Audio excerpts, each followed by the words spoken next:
Alam nyo ba guys na may face mask si Hanabi dati? Pero ba't nga ba may face mask siya dati? At ngayon lang siya nag-face reveal. Bakit kaya guys? By the way, shoutout nga pala kay Michael Padilla sa nag-request itong video na to. Shoutout sa'yo idol. At saka thank you nga pala guys sa mga nagpa-follow dahil 21k na tayo ngayon, grabe ang bilis. Shoutout din sa inyo mga idol.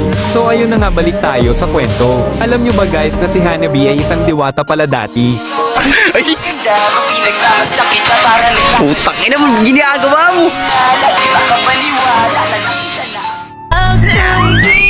Pero alam nyo ba guys, ito talaga yung totoong mukha ni Hanabi dati. Ito ang dahilan kaya siya nagsusuot ng face mask. Nagsusuot siya ng face mask dahil sa protection niya guys. Dahil may third eye si Hanabi dati.